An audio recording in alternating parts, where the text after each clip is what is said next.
ते खासगी संस्थेला देण्याची एक निविदा प्रकाशित करण्यात आली होती, मात्र आता ही निविदा रद्द करण्याचा निर्णय झाला. तुम्ही स्वतः मागणी केलेली होती, कशा प्रकारे निर्णय केला? नाही, मला वाटतं जवळपास 70-75 हजार लोकांचा उदरनिर्वाह या बचत गट, महिला संस्था, बेरोजगारांच्या संस्था, मजूर संस्था यांच्यामार्फत होत होता.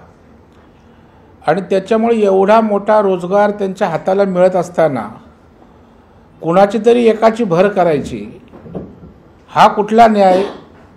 या अर्थानं मी विधिमंडळामध्ये प्रश्न उपस्थित केला होता. तत्कालीन उपमुख्यमंत्री देवेंद्र फडणवीस साहेबांनी त्याला समर्थन दिलं होतं. आणि अशा प्रकारे उत्तर देत असताना उद्योगमंत्र्यांनी तेव्हा त्यांच्याकडे उत्तर होतं, ते टेंडर रद्द करण्यात येईल सांगितलं आणि गरजूंना त्या ठिकाणी काम मिळेल. आणि तशा अर्थानं मला वाटतं हायकोर्टानेही निर्णय दिल्यानं हा रद्दचा निर्णय झाला असावा असं मला वाटतं. कारण अनेक तरुण बेरोजगार, अनेक महिला, अनेक गरीब कामगार यावर आपला उदरनिर्वाह करत होती, त्यांना आता मोकळा श्वास घ्यायला निश्चितच अशा प्रकारच्या निर्णयाने दिलासा मिळेल. भाऊ, दुसरीकडे खरपुडी येथील जालन्यातील जो प्रकल्प होता सिडको, त्याच्यामध्ये 900 कोटी रुपयांचा तब्बल भूर्दंड सिडकोला सहन करावं लागणार आहे असं पत्र आहे ते ठाकरे गटाच्या माजी आमदारांनी दिलेलं आहे. आणि आता मुख्यमंत्र्यांनी या प्रकरणाची चौकशी करण्याचे आदेश दिले. मुळात एकनाथ शिंदे यांनी या प्रकल्पाला मंजुरी दिलेली होती. मला वाटतं सध्याचे राज्याचे मुख्यमंत्री अत्यंत पारदर्शपणे राज्याचा कारभार करतायत आणि राज्याची तिजोरी सर्वसामान्यांची आहे आणि त्यामुळे अवास्तव कुठे खर्च होतोय का, होऊ नये याची दक्षता ते निश्चितच घेत आहेत. आणि अशातनं ज्या ज्या गोष्टी समोर येत आहेत त्यांना त्या ठिकाणी चौकशी असेल, स्थगिती असेल किंवा पुनर्विचार करण्याची त्या ठिकाणी भूमिका माननीय मुख्यमंत्र्यांची असते. आणि तशाच प्रकारे जर त्यात काही चुकीचं अवाजवी असेल निश्चितच मुख्यमंत्री दखल घेऊन त्यावर कार्यवाही करतील. कुठेतरी मुख्यमंत्री देवेंद्र फडणवीस जे आहेत ते सगळे वेगवेगळे मुद्दे जे आहेत ते समोर येत आहेत, वेगवेगळ्या चौकशा ज्या आहेत ते लावल्या जात आहेत. राऊतांनी असं म्हटलं की आधी ज्या मुख्यमंत्र्यांचा कारभार जो आहे तो भ्रष्ट होता, आता जे मुख्यमंत्री जे आहेत ते चांगलं काम करत आहेत, त्यामुळे शिंदेच्या कारभाराला जे आहे ते पुरस्कार द्यावा लागेल असे त्यांनी म्हटलं. मला वाटतं आमच्यात भांडण लावण्याचा शकुनी मामासारखा प्रयत्न करू नका. पहिले आपल्यात काय भांडणं आहेत ती निस्तरा. आम्ही शिंदेसाहेबांचाही कारभार उत्तम होता तेव्हा देवेंद्रजी त्यांच्यासोबत होते आणि आजही उपमुख्यमंत्री एकनाथ शिंदेसाहेब, अजितदादा हे देवेंद्रजींच्या नेतृत्वाखाली एकत्रित काम करत आहेत. आणि त्याच्यामुळे अशा प्रकारचा भांडण लावण्याचा उद्योग संजय राऊतांचा अजिबात यशस्वी होणार नाही. भाऊ, लाडक्या बहिणींमध्ये जो 5 लाखांपर्यंत आधी स्क्रुटिनीमध्ये महिला अपात्र ठरलेला होता तो आकडा आता जवळपास 7 लाख ओलांडून 9 लाख पर्यंत जायची भीती व्यक्त केली जाते. त्यामुळे आता विरोधक टीका करतात की फक्त निवडणुकीपुरती ही योजना आणण्यात आली होती आणि टप्प्याटप्प्याने ही योजना बंद करण्याचा घाट सरकार घालतं. अजिबात सरकार योजना बंद करणार नाही हे मुख्यमंत्री उपमुख्यमंत्र्यांनी अनेकदा सांगितलंय. पुन्हा मी सांगतो, कुठल्याही परिस्थितीत लाडक्या बहिणींची योजना बंद होणार नाही. परंतु काही निकषात बसत नसतील, काही चुकीचे त्यामध्ये लाभार्थी आले असतील तर शेवटी हा सर्वसामान्यांचा पैसा आहे, टॅक्सपेअरचा पैसा आहे. त्याच्यामुळे सगळ्या बाजूंनी विचार करून त्या ठिकाणी गैरफायदा कोणी घेऊ नये याची काळजी घेत असताना हे जे काही संख्या कमी होते ती होते. भाऊ, याला जोडून आहे की जेव्हा निवडणुका होत्या त्यावेळेस सरसकट या सर्व महिलांना देण्यात आले लाडकी बहिणीचे पैसे, मात्र आता का नाही दिले जातात असा देखील प्रश्न नाही. मला वाटतं त्यावेळेला योजना अत्यंत घाईत आली होती आणि कुठलीही जेव्हा योजना येते तेव्हा ती टप्प्याटप्प्याने दुरुस्त होत असते. एका दिवशी काही लगेच ती योजना परिपूर्ण होत नसते आणि त्याच्यामुळे मला वाटतं जशा जशा त्यातले त्रुटी दोष दिसत आहेत ते त्या ठिकाणी दुरुस्त करण्याचं काम सुरू आहे. कारण निकोप अशा प्रकारची ती योजना असली पाहिजे आणि त्या प्रयत्नातनं ह्या गोष्टी होत आहेत आणि त्याच्यामुळे आता विरोधक केवळ राजकारणासाठी राजकारण करतात. कृषी मंत्री माणिकराव कोकाटे यांची कुठेतरी आता मंत्रिपद आणि आमदारकी धोक्यात आल्याचं दिसतंय. कारण 2 वर्षांची शिक्षा त्यांना कागदपत्रांच्या फेरफार प्रकरणी दोषी ठरवून न्यायालयाने सुनावलेली आहे. मला वाटतं अजूनही त्यांना वरच्या कोर्टात जायला संधी आहे. वरच्या कोर्टाचा निर्णय त्या ठिकाणी काय लागतो हे पाहणं अत्यंत गरजेचं आहे. एकनाथ शिंदे यांना धमकी जी आहे आलेली आहे, जीवे मारण्याची धमकी आल्याची माहिती समोर आली.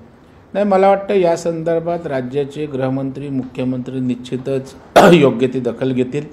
शिंदे या राज्याचे उपमुख्यमंत्री आहेत, माजी मुख्यमंत्री आहेत, अनेक राज्याचे लोकप्रिय असे नेते आहेत आणि त्यांच्यामुळे त्यांच्या जीविताचं रक्षण करणं ही त्या ठिकाणी सरकारची जबाबदारी आहे. निश्चितच देवेंद्रजी काळजीनं त्या ठिकाणी या विषयामध्ये लक्ष घालून याच्या मुळाशी जाऊन त्या ठिकाणी सुरक्षेची काळजी घेतील. संजय राऊतांनी काही दिवसापूर्वी शरद पवारांवरती टीका केली होती. आज मात्र एकाच मंचावरती एका पुस्तक प्रकाशनाच्या कार्यक्रमात दिल्लीमध्ये ते दोघे एकत्र येते. सरड्यालाही लाजवेल अशा प्रकारचे रंग संजय राऊत रोज बदलतात. सकाळी एकाची बाजू, दुपारी दुसऱ्याची बाजू, संध्याकाळी पुन्हा त्यांच्यावर टीका आणि दुसऱ्या दिवसा प्रातःकाल होता, सकाळी पुन्हा त्या ठिकाणी त्याची तळी उचलायचं काम त्या ठिकाणी सुरू असतं आणि मला वाटतं तेच सुरू आहे.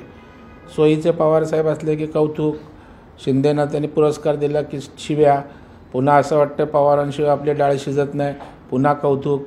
मला वाटतं संजय राऊत भूमिकेवरच नसतात, मीडियासमोर सारखं काहीतरी खाद्य द्यायचं असतं म्हणून ते त्या ठिकाणी अशा प्रकारची बेताल वक्तव्य, निराधार वक्तव्य किंवा असंवेदनशील नेहमी बोलत असतात. वाशिमच्या मालेगाव तालुक्यामध्ये काळा कामठा येथील आदिवासी आश्रमशाळेमधला धक्कादायक प्रकार समोर आलाय.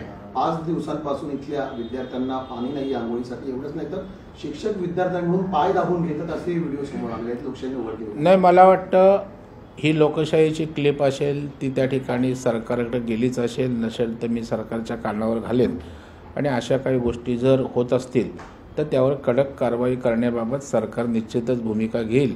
मी स्वतः यात लक्ष घालून संबंधित विभागाला या बाबतीत लक्ष घालून कारवाईच्या सूचना किंवा विनंती करेन. शेवटचं वारसांना दिले जातात, त्यामध्ये जो मेंटेनन्स आहे तो 55,000 रुपयाचा वर्षाला मेंटेनन्स दिला जातो. त्यामुळे कुठेतरी नाराजी गिरणी कामगारांकडून. गिरणी कामगार राज्य सरकारला भेटणार आहेत आणि त्यांचे अनेक विषय आहेत, त्यामध्ये हाही विषय असेल. यामध्ये सरकार लक्ष घालून योग्य ती दखल निश्चितच त्या ठिकाणी घेईल.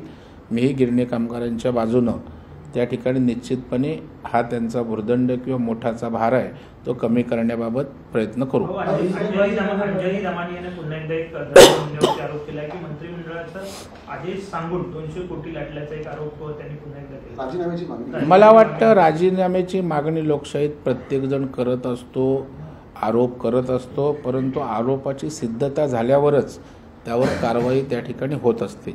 आता तरी सध्या त्यांचा आरोप आहे, संबंधित यंत्रणांना त्यांनी आरोपाच्या संबंधित पुरावे द्यावे. निश्चितच त्या यंत्रणा लक्ष घालतील, परंतु आत्ताच्या परिस्थितीमध्ये ते आरोप आहेत, त्याची सिद्धता झालेली नाही. अहिल्यानगरमध्ये एक महत्त्वाचा प्रकार समोर आलाय. लॉरेन्स बिश्नोईचे फोटो शिवजयंतीच्या मिरवणुकीमध्ये झळकावण्यात आलेले आहे. गृह विभाग भाजपकडे आहे, सध्या मुख्यमंत्री स्वतः गृहमंत्री आहेत. याची दखल घेऊन कारवाई केली जाईल का? तुम्ही या संदर्भामध्ये काय असतील पुरावे सरकारकडे द्या.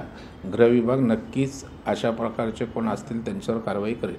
धनंजय मुंडे आणि धस यांची मोठी डील झाली होती. एका माणसानं मला आधीच सांगितलं होतं की धस माघार घेणार. राऊतांनी एक गौप्य सोडलं. मला वाटतं राऊतांना इंट्रोगेशनमध्ये पोलिसांनी घेतलं पाहिजे. अशा प्रकारे डील जर झाली असेल तर ती चुकीची आहे, तो गंभीर फ्रॉड आहे. तर राऊतांची चौकशी करून डील झाल्यासंदर्भातले त्यांच्याकडे काही पुरावे असतील, काही माहिती असेल तर त्यांनी पोलिसांकडे द्यावी, जेणेकरून सत्यस्थिती लोकांसमोर येईल. माझी पोलिसांना विनंती राहील की या संदर्भात संजय राऊतांकडे काही पुरावे असतील तर त्यांना यासाठी बोलवून घेऊन तपासणी करावी. मुख्यमंत्री देवेंद्र फडणवीस यांचा ड्रीम प्रोजेक्ट असलेल्या शक्तीपीठ महामार्गाला आता पुन्हा एकदा विरोध वाढताना दिसतोय. सरकार कशा प्रकारे विरोधकांची समजूत करणार? सरकार या ठिकाणी विकासाच्या बाजूला असतानाच लोकांच्या भावनाही तितक्याच महत्त्वाच्या आहेत आणि यातनं सुवर्णमध्य काढून विकासही झाला पाहिजे आणि लोकांचं समाधान झाला पाहिजे याची सरकार काळजी घेईल. देश विदेशातील प्रत्येक घडामोडींचे लाईव्ह अपडेट मिळवण्यासाठी आता साम टीव्हीच्या सर्व सोशल मीडिया प्लॅटफॉर्मला लाईक, फॉलो आणि सबस्क्राईब करा. तसंच सर्व नोटिफिकेशनसाठी बेल आयकॉन प्रेस करायला विसरू नका.